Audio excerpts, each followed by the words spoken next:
Hello class 8th, this is Ruchi and welcome back to this channel. बच्चे आज इस video में हम स्टार्ट करेंगे अपना हिंदी बुक से chapter number 5 which is Kabir के दोहे।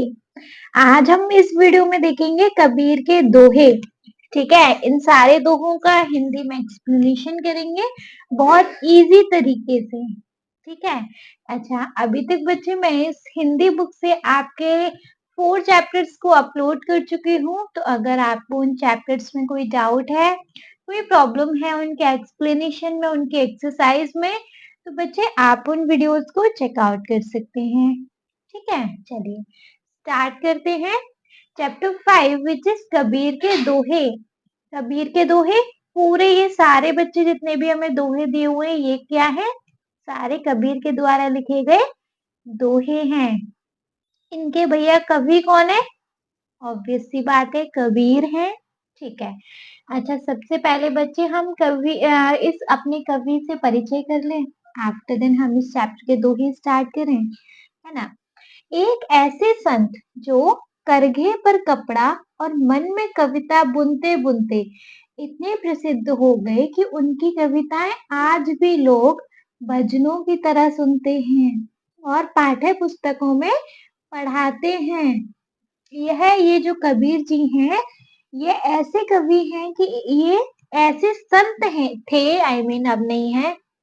ये ऐसे संत थे जो करघे पर कपड़ा बुनते थे और मन में कविता बुनते बुनते इतने प्रसिद्ध हो गए कि उनकी कविताएं आज भी लोग भजनों की तरह सुनते हैं और पाठ्य पुस्तकों में पढ़ाते हैं। माना जाता है कि कबीर का जन्म 14वीं शताब्दी में काशी में हुआ था। माना जाता है कि कबीर का जन्म 14वीं शताब्दी में काशी में हुआ था।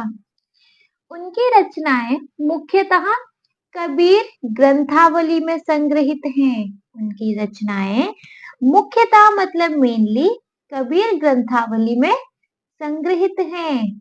आज भी उनकी रचनाएं हमें जीवन की सच्चाई को समझने और अच्छा मनुष्य बनने की प्रेरणा देती हैं। आज भी उनकी रचनाएं हमें जीवन की सच्चाई को समझने और अच्छा मनुष्य बनने की प्रेरणा देती हैं। ठीक है, तो कवि ऐसे संत हैं जो करघे पर कपड़ा और मन में कविता बुनते बुनते इतने प्रसिद्ध हो गए कि उनकी कविताएं आज भी लोग भजनों की तरह सुनते हैं और पाठ्य पुस्तकों में पढ़ाते हैं। माना जाता है कि कबीर का जन्म 14वीं शताब्दी में काशी में हुआ था। उनकी रचनाएं मुख्यतः कबीर ग्रंथावली में संग्रहित हैं। आज भी उनकी रचनाएं हमें जीवन की सच्चाई को समझने और अच्छा मनुष्य बनने की प्रेरणा देती हैं। करेक्ट है बच्चे? तो देखिए ये था हमारा कवि से परिचय। ठीक है, अब हम देख लेते हैं ये हमारे सारे दोहे। पहले एक बार में सारे दोहों को पढ़ दिया जाए। दोहे हैं, साच बराबर तप नहीं, झूठ बराबर पाप, जाके हृदय साच है, ता हृदय गुरु आप।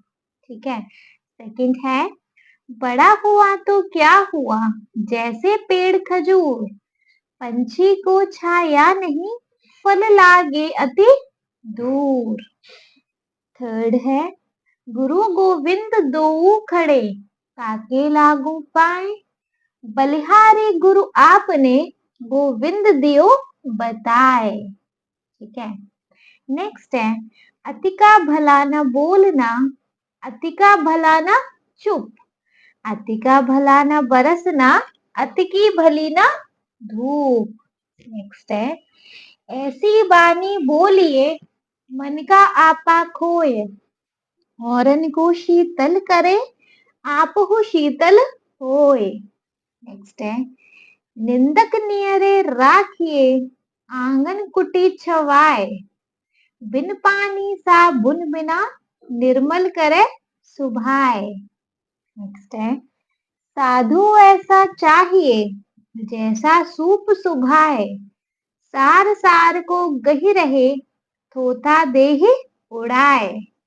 नेक्स्ट है कबीरा मन पंछी भया भावे तहवा जाए जो जैसी संगति करे सो तैसा फल पाए। ठीक है, ये सारे दोहे हैं हमारे बच्चे जो कि कबीर जी ने लिखे हैं।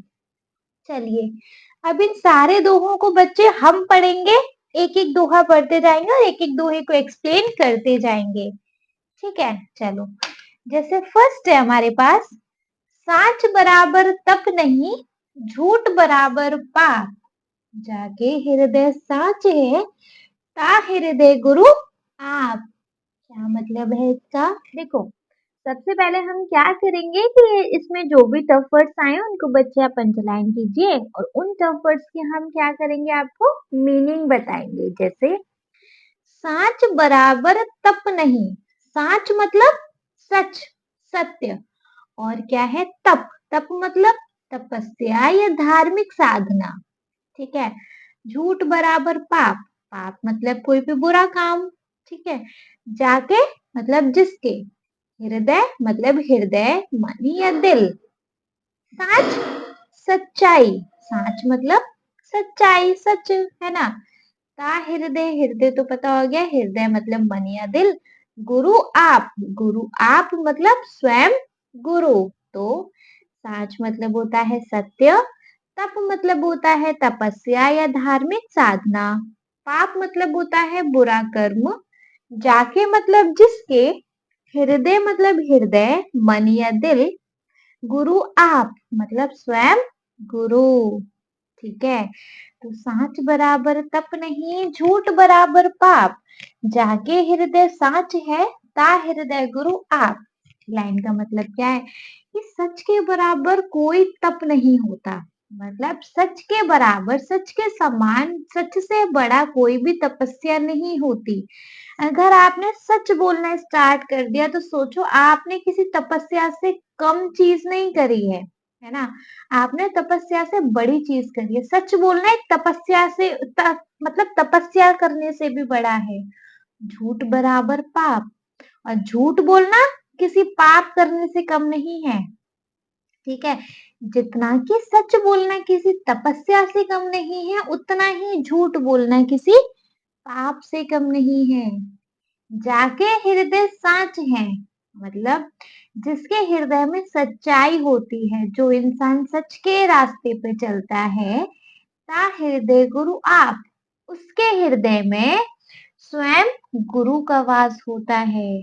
उसके हृदय में स्वयं गुरु का वास होता है। मतलब है साच बराबर तप नहीं झूठ बराबर पाप जाके हृदय साच है ता हृदय गुरु आप। मतलब है जी कि भैया कबीर जी कहते हैं कि सत्य से बड़ा कोई तप नहीं होता और झूठ से बड़ा कोई पाप नहीं। जिसके हृदय में सत्य है उसके हृदय ही गुरु के समान हो जाता है। यानी सच बोलने वाली व्यक्ति के मन में स्वयं गुरु वास करते हैं। ठीक है, तो कबीर जी कहते हैं कि सच से बड़ा कोई तप नहीं होता, तपस्या नहीं होती, और झूठ से बड़ा कोई पाप नहीं होता। जिसके हृदय में सत्य होता है, जो इंसान सच बोलता है, जिसके हृदय में मन में सच्चाई होती है, उसके मन में स्वयं गुरु वास करते हैं, भगवान वास करते हैं। ठीक है, समझ में आ गया इन लाइन का मतलब कि साच बराबर तप नहीं झूठ बराबर पाप जाके हृदय साच है ता हृदय गुरु आप। मतलब सच के समान कोई तप नहीं होता, झूठ के समान कोई पाप नहीं होता। जिसके हृदय में सच्चाई का वास होता है उसके हृदय में स्वयं गुरु का वास होता है। ठीक है, चलिए ये दोहा क्लियर है? क्लियर है तो अपना नेक्स्ट दोहा देखें। सो द नेक्स्ट दोहा वी हैव, बड़ा हुआ तो क्या हुआ जैसे पेड़ खजूर पंथी को छाया नहीं फल लागे अति दूर। देखो इसका मतलब है, पहले इसके टफ वर्ड सीख ले। बड़ा हुआ तो क्या हुआ जैसे पेड़ खजूर, खजूर का पेड़ ठीक है। पंथी मतलब राहगीर, जो रास्ते में जो यात्री चलते हैं ना, यात्रा करने वाले राहगीर, उनको हम बोलते हैं पंथी, मतलब जो रास्ते में चलते हैं। छाया मतलब पेड़ की छांव, फल लागे लगना, अति दूर मतलब बहुत दूर। ठीक है, तो इसका मतलब क्या है? बड़ा हुआ तो क्या हुआ, जैसे पेड़ खजूर। मतलब कि देखो, खड़ूज खजूर का पेड़ जो होता है ना, वो सबसे बड़ा होता है। तो यहाँ कबीर जी कह रहे हैं कि तू बड़ा है खजूर के पेड़ के जितना, तो क्या हो गया? खजूर के पेड़ के समान बड़े होने का क्या मतलब है, क्या हो गया? अगर तू पंथी को छाया नहीं, फल लागे अति दूर। कि तू अगर किसी राहगीर को, तू कितना भी बड़ा वृक्ष है, तेरा काम क्या है? फल देना, छाया देना, है ना? तो अगर तू अपने पेड़ की, फल तो बहुत दूर की बात है, तो अगर किसी राहगीर को तेरे छाया नहीं मिल सकती, तो क्या फायदा तेरे ऐसे बड़े होने का, है ना? मतलब बड़ा होना, अगर तू कितना भी बड़ा हो गया, अगर तू किसी के काम नहीं आ सकता, तो तेरा बड़ा होना व्यर्थ है, बेकार है ना? तो बच्चे, कोई बड़ा होने से महान नहीं होता। अगर हम किसी के काम नहीं आ सकते, तो फिर हमारा जीवन क्या है? व्यर्थ है भैया। हमारा वो बड़ा होना किस काम का, है ना? तो बड़ा हुआ तो क्या हुआ, जैसे पेड़ खजूर, पंथी को छाया नहीं, फल लागे अति दूर। दैट मीन्स कि केवल ऊंचा होने से कोई महान नहीं बन जाता। जैसे खजूर का पेड़ बहुत ऊंचा होता है, लेकिन ना तो वह किसी को छाया देता है और ना ही उसके फल आसानी से मिलते। उसी तरह जो व्यक्ति ऊंचे पद पर तो है, पर दूसरों के काम नहीं आता, तो बच्चे फिर उसका बड़ा होना व्यर्थ है ना? केवल ऊंचा होने से कोई महान नहीं बन जाता। जैसे खजूर का पेड़ बहुत ऊंचा होता है, लेकिन ना तो वह छाया देता है और ना ही उसके फल आसानी से मिलते हैं। उसी तरह जो व्यक्ति ऊंचे पद पर तो है, पर दूसरों के काम नहीं आता, तो वह व्यर्थ है। ठीक है, समझ में आ गया?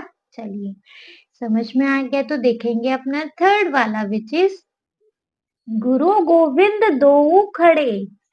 गुरु गोविंद दोऊ खड़े, काके लागू पाए, बलिहारी गुरु आपने, गोविंद दियो बताए।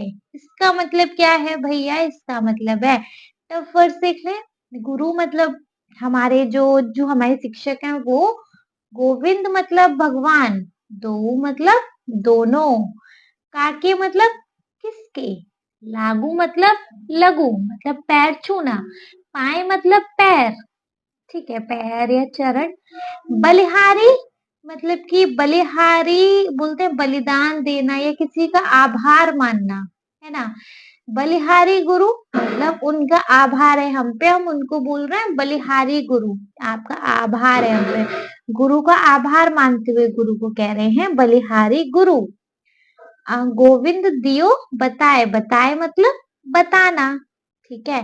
तो गोविंद मतलब भगवान, दो मतलब दोनों, पाए मतलब चरण, काके मतलब किसको, बलिहारी मतलब बलिदान देना या आभार मानना, बताए मतलब बताना। तो बलिहारी गुरु आपने, गोविंद दियो बताए। अरे, गुरु गोविंद दो खड़े, काके लागू पाए, बलिहारी गुरु आपने, गोविंद दियो बताए। इसका मतलब क्या है कि कबीर जी कह रहे हैं कि भैया, एक तरफ मेरे गुरु खड़े हैं जिन्होंने, और एक तरफ मेरे गोविंद खड़े हैं। पहले इतना सुन लो, एक तरफ गुरु मतलब मेरे शिक्षक, है ना? एक तरफ मेरे गोविंद भगवान। तो मैं पहले शिक्षक के पैर लगूं, अपने गुरु के पैर लगूं, या अपने गोविंद के पैर लगूं, अपने भगवान के पैर लगूं? तो कबीर जी कह रहे हैं कि बलिहारी गुरु आपने, मतलब बलिहारी मतलब गुरु का आभार मानते हुए कह रहे हैं, गोविंद दियो बताए। आप ही ने, ये वो शिक्षक है जिन्होंने गोविंद तक पहुंचने का रास्ता बताया। तो गोविंद के पैर लगे या उनके पैर सबसे पहले लगे जिन्होंने उन गोविंद तक के जाने का रास्ता बताया? शिक्षक कौन होते हैं? देखो, आज हम कुछ भी नहीं बिना शिक्षक के, अगर आज मैं आपको पढ़ा पा रही हूँ शिक्षक की वजह से, किसी ने मुझे पढ़ाया होगा तब जाके मैं आपको पढ़ा पा रही हूँ। अगर मुझे शिक्षा नहीं मिली होती, तो क्या मैं आपको शिक्षा दे सकती थी? अभी आप शिक्षा ले रहे हो, अभी आप शिक्षा का आगे बड़े जब हो जाओगे, तो आप इस शिक्षा का यूज़ करके कुछ ना कुछ अपना बड़ा करोगे, है ना? आप बड़े इंसान कब बन सकते हो? जब आपने आज शिक्षा ली तभी तो कल जाके बड़े बन सकते हो। तो यहाँ पे गुरु का दर्जा भगवान से भी बड़ा बताया गया है। तो बलिहारी गुरु आपने गोविंद दियो बताए।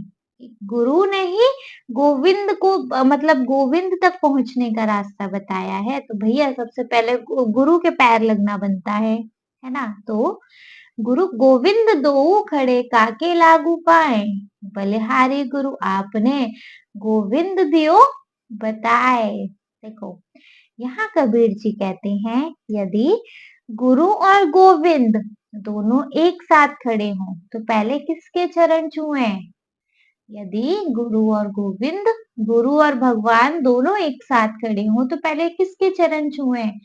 वे कहते हैं गुरु को पहले प्रणाम करना चाहिए, क्योंकि वही गुरु हमें भगवान के बारे में बताता है और उनका मार्ग दिखाता है उन तक पहुंचने का, है ना?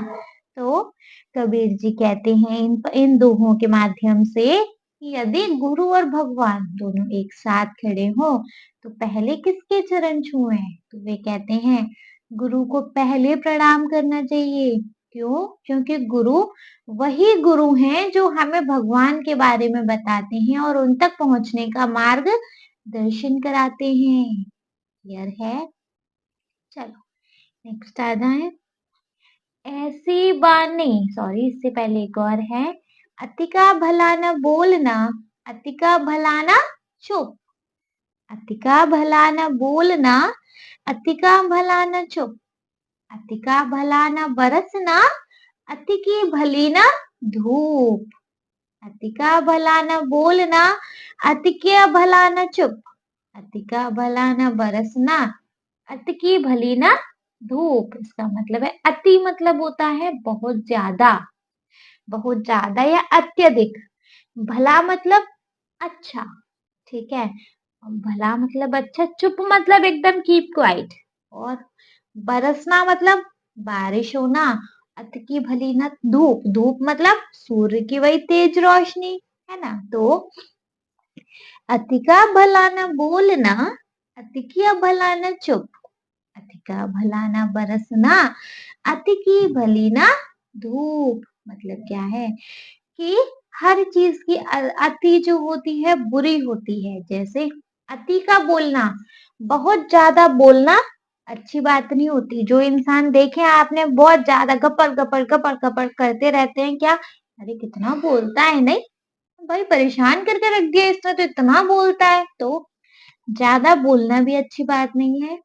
अति का भला न चुप। और अगर इंसान एकदम बहुत ज्यादा ही चुप रहता है तो देखो बोलता ही नहीं है कुछ, ये अपने कोई ओपिनियन ही नहीं रखता सामने। इसके अंदर ना बड़ा कितना ईगो भरा हुआ है, नहीं कि बात ही नहीं करता है किसी से। तो अति का भला न चुप, भैया ज्यादा चुप रहना भी अच्छी बात नहीं है। जैसे ज्यादा बोलना अच्छी बात नहीं होता, वैसे ही ज्यादा चुप रहना भी अच्छी बात नहीं होता, है ना? अति का भला न बरसना, अति का भला ना बरसना, जैसे कि बहुत ज्यादा बारिश अच्छी है। एक दिन बारिश हो रही है लगातार, 2 दिन बारिश हो रही है लगातार, 3 दिन हो रही है, 4 दिन हो रही है, 5 दिन हो रही है। इंसान ऊब जाएगा कि बस कर, बंद हो जा। इंसान ऊबे न ऊबे प्रकृति ऊब जाएगी, दुनिया में तबाही होना स्टार्ट हो जाएगा, बाढ़ आना स्टार्ट हो जाएगा, है ना? हर जगह पानी पानी दिखाई देगा अगर हद से ज्यादा बारिश हुई तो, है ना? अति का भला ना बरसना, भैया ज्यादा बरसना भी बुरा है। अति की भली ना धूप, जैसे ज्यादा बारिश बुरी है वैसे ही अति की धूप भी बुरी है।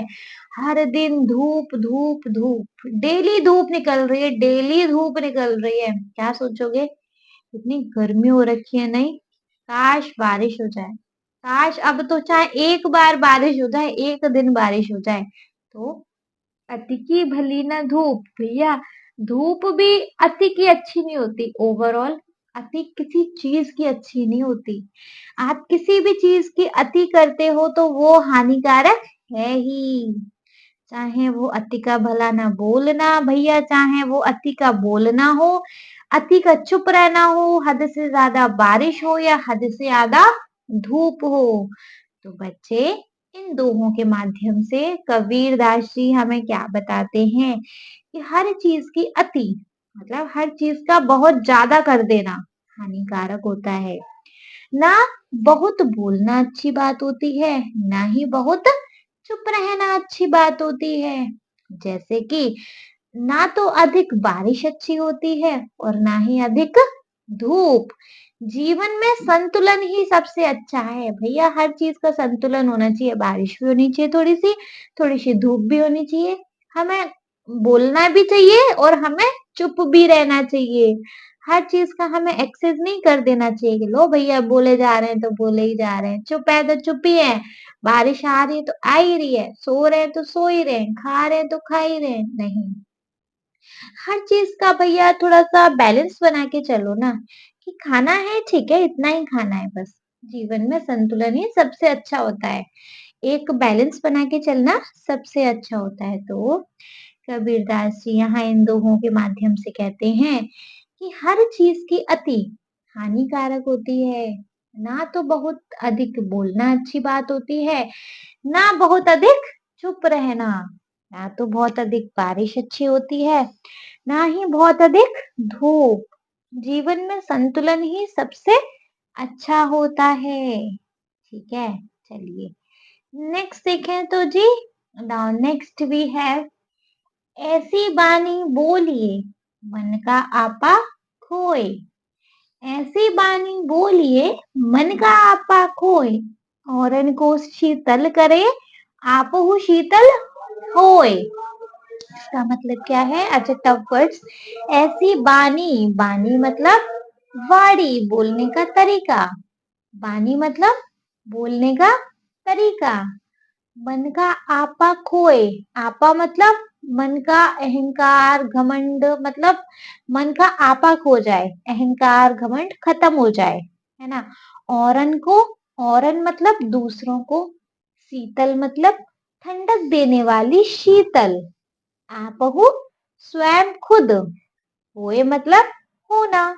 ठीक है, तो बानी मतलब वाणी मतलब बोलने का तरीका, बोलिए मतलब बोलना, मन का आपा, आपा मतलब अहंकार या घमंड, खोए मतलब खोना, औरन मतलब दूसरों को, शीतल, शीतल मतलब ठंडक देने वाली है शीतल, आपहु मतलब स्वयं खुद। ठीक है, तो ऐसी बानी बोलिए मन का आपा खोए, औरन को शीतल करे आपहु शीतल होए। इसका क्या मतलब है जी? इसका मतलब है कि हमें हमेशा ऐसी वाणी बोलनी चाहिए, हमारा बोलने का तरीका ऐसा होना चाहिए कि मन का आपा खोए, कि जो मन का अहंकार है, घमंड है, वो नष्ट हो जाए, खो जाए कहीं, है ना। मतलब हमें इतनी मीठी बात तो करनी चाहिए कि मन का अहंकार, घमंड या आपा खो जाए हमारा, है ना। औरन को शीतल करे, हमारी बात दूसरों को शीतल करे, मतलब हमारी बात से दूसरे लोग खुश हों, और आपहु शीतल होए, और उन बातों से हम भी खुश हों, सुखी हों, है ना। देखो, अगर हम किसी से अच्छे से बात करेंगे तो हमें जवाब अच्छा ही मिलेगा। हम अपनी मीठी बातों से दूसरों को तो खुश कर ही रहे हैं, साथ साथ खुद को भी कर रहे हैं, है ना। तो हमें ऐसी वाणी बोलनी चाहिए, हमारा बोलने का तरीका ऐसा होना चाहिए कि मन का आपा खो जाए, मन का अहंकार, घमंड सब खो जाए, है ना। और जो दूसरों के दिल को ठंडक दे। जब हम मीठा बोलते हैं तो सामने वाले को भी अच्छा लगता है, और फिर हमें भी उससे मानसिक शांति मिलती है, मन की शांति मिलती है ना। तो बच्चे, यहाँ कबीरदास जी कहते हैं कि हमें ऐसी वाणी बोलनी चाहिए जिससे अहंकार मिट जाए, घमंड मिट जाए। हमें ऐसी वाणी बोलनी चाहिए जिससे अहंकार मिट जाए, जो दूसरों के दिल को ठंडक दे। और जब हम मीठा बोलें तो सामने वाले को तो अच्छा लगता ही है, उससे हमें भी मानसिक शांति मिलती है ना? तो हमें ऐसी बाणी बोलनी चाहिए जिससे हमारे मन का अहंकार मिट जाए, खत्म हो जाए और जो दूसरों के दिल को ठंडक दे। क्योंकि जब हम मीठा बोलते हैं तो सामने वाले को भी अच्छा लगता है और हमें भी मानसिक शांति मिलती है। क्लियर है? ठीक है। नेक्स्ट देखेंगे। नेक्स्ट वी हैव निंदक नियरे राखिए, आंगन कुटी छवाए, बिन पानी साबुन बिना निर्मल करे सुभाए। मतलब निंदक नियरे राखिए, आंगन कुटी छवाए, बिन पानी साबुन बिना निर्मल करे सुभाए। मतलब कि इसका मतलब क्या है? देखो, पहले इसके टफ वर्ड्स देख लेते हैं। निंदक मतलब आलोचना, जो बुराई करता है। नियरे मतलब पास, राखिए मतलब रखना, है ना? आलोचना जो बुराई करता है, निंदक मतलब नियरे मतलब पास, राखिए मतलब रखना, आंगन मतलब हमारा जो आंगन होता है, कुटी छवाए मतलब झोपड़ी बनवाना। कुटी छवाए का मतलब झोपड़ी बनवाना। बिन पानी साबुन बिना, बिन पानी बिना पानी, बिना साबुन निर्मल शुद्ध, करे करना, सुभाए स्वभाव, सुभाए स्वभाव। तो इसका क्या मतलब है कि भैया जो हमारी निंदा करते हैं, जो बुराई करने वाले इंसान होते हैं, उनको हमें अपने पास रखना चाहिए। उन्हें अपने घर के आंगन में झोपड़ी बनाकर बसा देना चाहिए, क्योंकि वह बिना पानी बिना साबुन के हमारे स्वभाव को शुद्ध कर देते हैं। उसकी आलोचना से हम अपने दोषों को पहचान कर सुधार सकते हैं। देखो जी, अब निंदा करने वाले दो टाइप के होते हैं। एक एक इंसान वो आपकी इंसल्ट करता है, वो आपकी निंदा करता है, वो आपको बुरा बोलता है, जिसको कि लग रहा है कि तुम सही जा रहे हो और वो तुम्हें सही नहीं जाने देना चाहता। मतलब कि उसको मालूम है तुम सही ट्रैक पे जा रहे हो और वो तुम्हारी इंसल्ट इसलिए कर रहा है क्योंकि वो तुम्हें भैया मेहनत से नहीं हरा पा रहा, तो वो तुम्हें इंसल्ट करके रोक रहा है। एक वो निंदा करने वाले होते हैं। यहाँ मैं उनकी बात नहीं कर रही हूँ। एक निंदा करने वाले वो होते हैं जो आपको खराब बोल रहे हैं, कड़वा बोल रहे हैं, लेकिन आपके भले के लिए बोल रहे हैं, है ना? जैसे कि आपके पेरेंट्स बोलते हो, मैम हर वक्त डांटते रहते हैं, कभी कुछ कभी कुछ कभी कुछ। मेरी बड़ी बहन है, हर वक्त डांटती रहती है। वो आपको इसलिए नहीं डांट रही कि आपका कोई नुकसान हो, वो आपको इस करके डांट रही है कि आपका उस डांट से भला हो, है ना? तो यहाँ निंदा करने वाले लाइक वैसे, है ना? तो कबीर जी कहते हैं कि निंदा करने वाले जो लोग होते हैं उनको हमें हमेशा अपने निकट रखना चाहिए। नियरे राखिए मतलब निकट रखना चाहिए। क्यों? निर्मल करे सुभाए, नहीं सॉरी, आंगन कुटी छवाए मतलब अपने आंगन में कुटिया बना के उनको बसा लेना चाहिए। भैया अपने घर में उनको जगह दे देनी चाहिए, उन्हें इतना निकट रखना चाहिए, है ना? बिन पानी साबुन बिना निर्मल करे सुभाए, क्योंकि वो आपके बिना पानी के बिना साबुन के आपके सारे दोषों को क्या कर देते हैं? शुद्ध। कैसे? तूने देखिए काम गलत किया, तूने ऐसा काम गलत किया, तुझे ये नहीं करना चाहिए। भैया आपके दोष गिना गिना के क्या आपको ये बता रहे हैं आप में ये कमी है और आप उन कमी को सुधार कर अच्छा इंसान बन सकते हो, है ना? तो कबीर जी कहते हैं कि आलोचना करने वाले मतलब निंदा करने वाले को हमें अपने पास रखना चाहिए, उसे अपने घर के आंगन में झोपड़ी बनाकर बसा देना चाहिए, क्योंकि वह बिना साबुन और पानी के ही हमारे स्वभाव को शुद्ध कर देते हैं। उनकी आलोचना से हम अपने दोष पहचान सकते हैं और सुधार सकते हैं, है ना? कबीर जी कहते हैं कि आलोचना करने वाले को हमें अपने पास रखना चाहिए, उसे अपने घर के आंगन में झोपड़ी बनाकर बसा देना चाहिए, क्योंकि वह बिना पानी और बिना साबुन के ही हमारे स्वभाव को शुद्ध कर देते हैं। उनकी आलोचना से हम अपने दोषों को पहचान कर, अपनी कमियों को पहचान कर सुधार सकते हैं। है ना? समझ आया? Any doubt? नहीं है तो नेक्स्ट देखेंगे बच्चे। नाउ नेक्स्ट वी हैव साधु ऐसा चाहिए जैसा सूप सुभाए, सार सार को गही रहे, थोथा दे उड़ाए। साधु ऐसा चाहिए जैसा सूप सुभाए, सार सार को गही रहे, थोथा दे उड़ाए। अच्छा, साधु सज्जन या कोई ज्ञानी व्यक्ति ऐसा चाहिए, मतलब ऐसा चाहिए जी, जैसा सूप। सूप मतलब अनाज फटकने का वो एक यंत्र सा नहीं होता है, मतलब अनाज जिससे फटकते हैं, सूप होता है ना, गेहूं हम जिससे फटकते हैं, छानते हैं, गेहूं बनाते किससे हैं? सूप में लेके गेहूं को ऐसे हिला हिला के उसमें से गंदगी निकालते हैं, है ना? स्वभाव मतलब सेम स्वभाव। सार सार, सार मतलब होता है मूल्यवान या काम की चीज, मूल्यवान या काम की चीज। गही रहे, गही रहे तो ग्रहण करना, गही रहे ग्रहण करना। थोता बेकार वस्तु, थोता बेकार वस्तु, भूसी वगैरह, है ना? उड़ाए उड़ाना, उड़ाए उड़ाना। तो साधु सज्जन या ज्ञानी व्यक्ति, सूप अनाज फटकने वाला यंत्र, सुभाए स्वभाव, सार मूल्यवान या काम की चीज, गही रहे ग्रहण करना, थोता बेकार वस्तु या भूसी या आदि, उड़ाए उड़ाना। ठीक है, तो मतलब क्या करना है हमको? ऐसा साधु चाहिए हमें। एक साधु बोले तो अच्छे साधु मतलब एक समझदार व्यक्ति। तो हमें अपनी जिंदगी में एक ऐसा समझदार व्यक्ति को रखना चाहिए, वो सूप की तरह हो, जो अन्न से भूसी को अलग कर दे। अन्न से भूसी को सूप की तरह कैसे? सूप क्या करता है? गेहूं गेहूं एक तरफ कर देता है, वो जो तिनके गंदगी थोड़ा मिट्टी कंकड़ टाइप होता है उनको अलग अलग कर देता है। तो हमारी जिंदगी में कि अच्छा साधु होना चाहिए। अच्छा साधु बोले तो एक ऐसा समझदार व्यक्ति होना चाहिए जो सूप की तरह हो, जो अन्न से भूसी को अलग कर दे।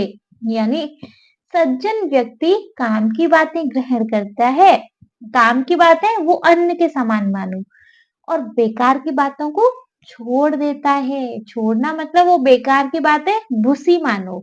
ठीक है, तो एक अच्छा साधु या समझदार व्यक्ति की पहचान है कि मतलब एक जो अच्छा अच्छा साधु होता है, हमें ऐसा इंसान अपनी जिंदगी में रखना चाहिए जैसा सूप सुभाए, जैसा सूप होता है।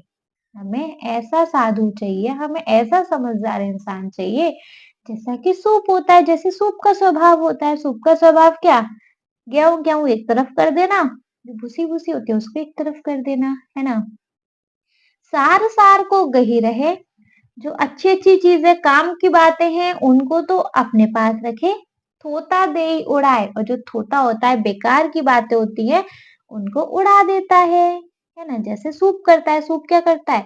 काम का अन्न अन्न को एक तरफ करता जाता है, थोता जो बेकार की चीजें होती है उसको उड़ाता जाता है ना? तो यहाँ कबीर जी कहते हैं कि हमारे जीवन में एक ऐसा साधु जैसा समझदार व्यक्ति होना चाहिए, जो बिल्कुल सूप के स्वभाव जैसा, कि जो जो मतलब सूप का स्वभाव कैसा? अन्न मतलब क्या होता है? अन्न और भूसी को अलग अलग कर देना, है ना? सार सार को गही रहे, जो काम काम की चीज है उसको ग्रहण करे, थोता दे उड़ाए, और जो बेकार की बातें हैं उनको छोड़ दे, ना बेकार की बातों को माइंड ही नहीं करना। ठीक है, तो अच्छे साधु की पहचान है कि अच्छे साधु की पहचान है कि वह सूप की तरह है, जो अन्न से भूसी को अलग करता है। यानी सज्जन व्यक्ति काम की बातें ग्रहण करता है और बेकार की बातें छोड़ देता है। क्लियर है? चलिए नेक्स्ट देखते हैं। नेक्स्ट वी हैव कबीरा मन पंछी भया, कबीरा मन पंछी भया, भावे तहवा जाए। कबीरा मन पंछी भया, भावे तहवा जाए, जो जैसी संगति करे सो तैसा फल पाए। कबीरा मन पंछी भया, भावे तहवा जाए, जो जैसा संगति करे सो तैसा फल पाए। तब वर्ड सीखेंगे कबीरा मन, कबीर का मन, पंछी पक्षी, भया समान होना, पक्षी के समान होना, ठीक है। भावे जहां इच्छा हो, कहवा वहां या उस स्थान पर, है ना। जाए मतलब जाना, संगति साथ या संग, तैसा वैसा, पाए मतलब पाना। तो पंछी मतलब पक्षी, भया मतलब समान होना, भावे जहां इच्छा हो, कहवा वहां या उस स्थान पर, जाए जाना, संगति साथ या संग, तैसा वैसा, पाए पाना, ठीक है। तो कबीर जी क्या कहते हैं कि कबीरा मन पंछी भया, जो मन होता है वो पंछी जैसा होता है, भावे तहवा जाए, जहां भाता है जहां इच्छा होती है वहां चला जाता है। जो जैसी संगति करे और जो मनुष्य जैसी संगति सोचकर जैसा होता है उसको वैसा ही फल मिलता है ना। तो कबीर जी क्या कहते हैं कि जो मन है पक्षी जैसा हो गया है, पंछी के समान हो गया है, वह जहां चाहे उड़ जाता है। आज मेरा मन है कि आज मुझे वहां जाना है, हम वहां चले ही जाएंगे, मन वहां पहुंच गया हम भी वहां पहुंच गए, है ना। तो मन पक्षी जैसा हो गया है, वह जहां चाहे उड़ जाता है। लेकिन मनुष्य को अपनी संगति सोच समझ कर करनी चाहिए, क्योंकि जैसी संगति होगी वैसा ही उसको फल मिलेगा, है ना। जो कबीर जी कहते हैं कि मन पक्षी जैसा हो गया है, वह जहां चाहे उड़ जाता है, लेकिन मनुष्य को अपनी संगति सोच समझ कर करनी चाहिए, क्योंकि जैसी संगति होगी जी वैसा ही फल मिलेगा। क्लियर है? समझ में आया? ठीक है, समझ में आया तो देख लें बच्चे, फिर इसका एक वंस रिकैप ये है हमारे सारे कबीर के दोहे। एक बार वापस से इनको शॉर्ट सा समराइजेशन देख लेते हैं। सांच बराबर तप नहीं, झूठ बराबर पाप, जाके हृदय सांच है, ता हृदय गुरु आप। तो कबीर जी यहाँ कहते हैं कि सच से बड़ा कोई तपस्या नहीं होती और झूठ से बड़ा कोई पाप नहीं होता। जिसके हृदय में सत्य है उसके हृदय में स्वयं गुरु वास करते हैं, मतलब सच बोलने वाले व्यक्ति के मन में स्वयं गुरु वास करते हैं, भगवान का वास होता है। ठीक है, चलो नेक्स्ट देखेंगे। नेक्स्ट वी हैव बड़ा हुआ तो क्या हुआ, जैसे पेड़ खजूर, पंथी को छाया नहीं, फल लागे अति दूर। इसका मतलब क्या है? इसका मतलब है कि कोई ऊंचा होने से महान नहीं बन जाता। जैसे खजूर का पेड़ बहुत ऊंचा होता है, लेकिन ना तो वह छाया देता है और ना ही उसके पास फल आसानी से मिलते हैं। उसके फल, खजूर के जो फल होते हैं वो आसानी से नहीं मिलते। उसी तरह जो व्यक्ति ऊंचे पद पर है पर वो अगर दूसरों के काम नहीं आता तो उसका जीवन व्यर्थ है। मतलब कोई ऊंचा होने से महान नहीं बन जाता। जैसे खजूर का पेड़ बहुत ऊंचा होता है, लेकिन ना तो वह छाया दे सकता, ना किसी को उसके फल आसानी से मिलते। उसी तरह जो व्यक्ति ऊंचे पद पर होता है पर वह अगर दूसरों के काम नहीं आ सकता तो उसका बड़ा होना व्यर्थ है। ठीक है, नेक्स्ट है गुरु गोविंद दो खड़े, काके लागू पाए, बलिहारी गुरु आपने, गोविंद दियो बताए। मतलब यहाँ कबीरदास जी कहते हैं कि गुरु गोविंद दो खड़े, मतलब गुरु और गोविंद, कबीरदास जी कहते हैं कि मेरे दोनों तरफ, एक तरफ गुरु गुरु गुरु खड़े हैं और एक तरफ गोविंद खड़े हैं, तो मुझे सबसे पहले किसके चरण छूने चाहिए, है ना। तो ये कहते हैं गुरु को पहले प्रणाम करना चाहिए, क्योंकि वही गुरु हमें भगवान के बारे में बताता है और उसका मार्ग दिखाता है। कबीर जी कहते हैं यदि गुरु और भगवान दोनों एक साथ खड़े हों तो पहले किसके चरण छूने चाहिए? फिर वो कहते हैं कि गुरु को पहले प्रणाम करना चाहिए। क्यों? क्योंकि वही गुरु हैं जो हमें भगवान के बारे में बताते हैं और उनका मार्ग, उनसे मिलने का मार्ग दर्शन कराते हैं। ठीक है। नेक्स्ट है, अति का भला न बोलना, अति का भला न चुप, अति का भला न बरसना, अति की भली न धूप। इसका मतलब क्या है बच्चे? इसका मतलब है कि हर चीज की अति हमेशा बुरी होती है, हानिकारक होती है।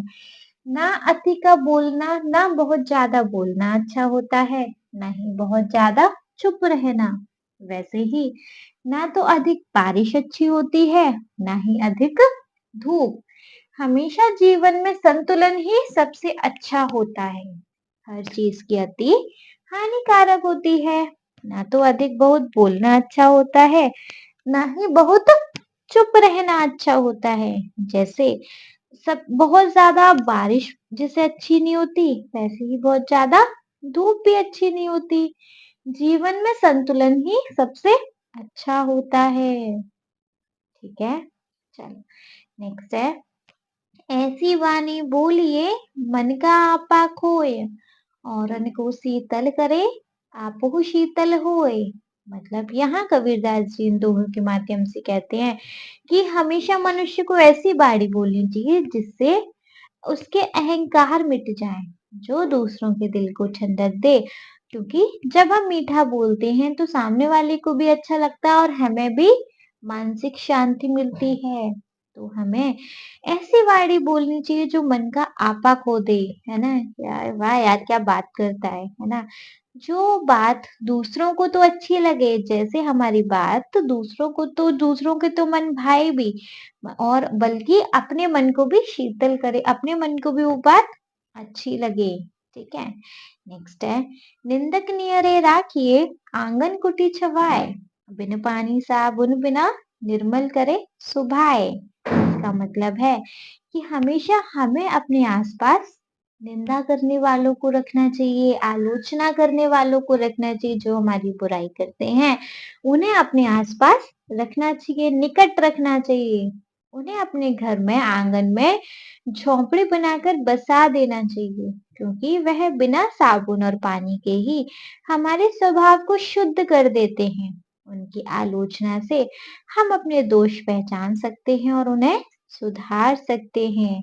तो कबीर जी कहते हैं यहाँ पर कि आलोचना करने वाले और निंदा करने वाले को अपने पास रखना चाहिए, उसे अपने घर के आंगन में झोंपड़ी बनाकर बसा देना चाहिए, क्योंकि बिना साबुन और पानी के ही वह हमारे स्वभाव को शुद्ध कर देते हैं और उनकी आलोचना से हम अपने दोष पहचान सकते हैं और सुधार सकते हैं। ठीक है, नेक्स्ट है, साधु ऐसा चाहिए जैसा सूप सुभाए, सार सार को गही रहे थूता दे उड़ाए। यहाँ पे कबीरदास जी कहते हैं कि हमें हमेशा अपने जीवन में एक अच्छे साधु को रखना चाहिए। साधु बोले तो यहाँ पे साधु मतलब समझदार व्यक्ति। साधु कौन होते हैं? समझदार सज्जन व्यक्ति होते हैं, जो कि सूप की तरह हो, जो अन्न से भूसी को जो अलग करता है। सूप का क्या काम होता है? अन्न को भूसी से अलग करना। यानी सज्जन व्यक्ति काम की बातें ग्रहण करता है और बेकार की बातें छोड़ देता है, बिल्कुल सूप जैसे, है ना? तो हमें हमारे जीवन में एक अच्छे साधु को या फिर अच्छे समझदार व्यक्ति को रखना चाहिए, जो कि सूप की तरह हो, जो अन्न से भूसी अलग करता हो।